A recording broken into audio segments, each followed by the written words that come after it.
Well, we finally did it! It's the future, and humans are forced to leave Earth because it has become uninhabitable. But don't fret, everyone. If they can find a suitable planet, they can transform it to suit their needs.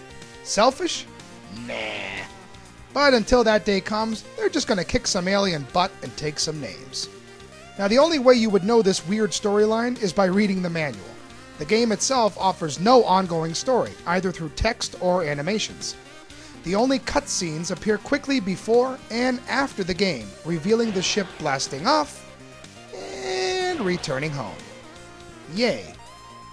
At its core, Syd Mead's Terraforming is a typical outer space shooter. You have a spaceship, which you control, and a total of 3 weapons you can collect: Wide Shot, Homing Vulcan, and Laser. Each of these, as well as your main shot in the center, can be increased by a factor of 4. You also have the ability to release a powerful wave cannon, take multiple hits, and speed up or slow down at your convenience. The change in speed causes a backfire, which can also be used to knock out enemies from behind. Personally, I tend to like the wide shot, as it spreads across the entire screen and can often dominate. As always, the weapons are nice when fully charged. However, when you die, yep, it's pea shooter time. Sometimes you'll die just waiting for the weapon upgrade pod to arrive. When you begin the game, the first thing you'll notice are the absolutely stunning visuals. The amount of parallax scrolling is ridiculous, with often 5 or 6 layers animated at once. It has a very fantasy-like appeal and seems to really pop out of the screen. All of this makes perfect sense when you take into account the game was designed by Syd Mead, a famous illustrator who specializes in imaginary vehicles and created designs for movies like Star Trek and Blade Runner.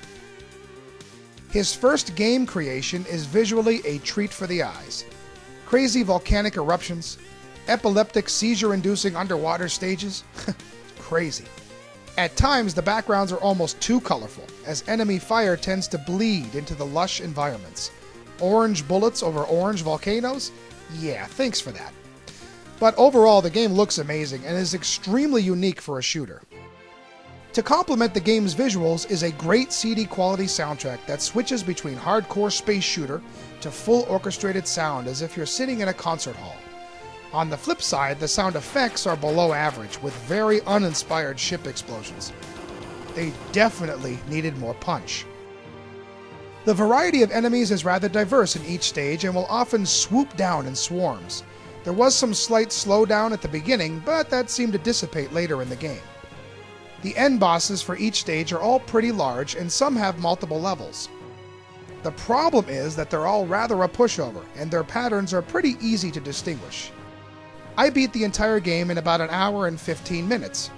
It appears to have unlimited continues that send you back to the beginning of the stage you were just on. This is unfortunate, as the 8 stages of Syd Mead's Terraforming, while rather long and varied, don't offer too much of a challenge.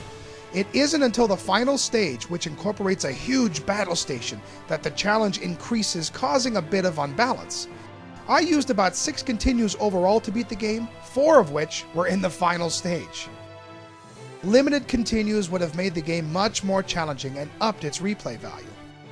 And to top it off, defeating the game gets you this. Yep, that's it.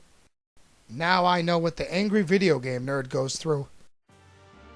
On the main title screen is a configuration section that allows you to listen to music, sound effects, and change the game's difficulty level. Since I plowed through it rather quickly on its normal setting, I decided to switch it up a notch to hard and give it a try. The game was slightly more difficult this time around, with harder bosses and more bullets. But the best thing about the hard mode is that now you have to use strategy to determine which weapon will work best with what boss or stage. Such as in this level, using the lasers is imperative because it can shoot through surfaces and hit enemies in hard-to-reach areas. In the normal mode, a fully powered spread shot can dominate no matter what stage you're on. After beating the game on hard, I can honestly say I got a much bigger sense of satisfaction. The game should have defaulted to this setting as it adds more challenge and strategy. The learning curve for the bosses and weapon selection is increased, making it a much better game. Unfortunately, yep, same ending. So what's the verdict? Well, while it isn't the best shooter on the TurboGrafx system, Syd Mead's Terraforming offers enough variety, looks beautiful, and sounds musically very good. The loading times are rather non-existent, which is a huge plus, and the game has a great arcade shooter feel to it. More cutscenes as well as limited continues would have really been nice. I suggest raising the difficulty to hard in order to play a better balanced, more fulfilling game. Overall, Syd Mead's Terraforming is a pretty fun and unique shooter. I give it 3.5 Super CDs out of 5.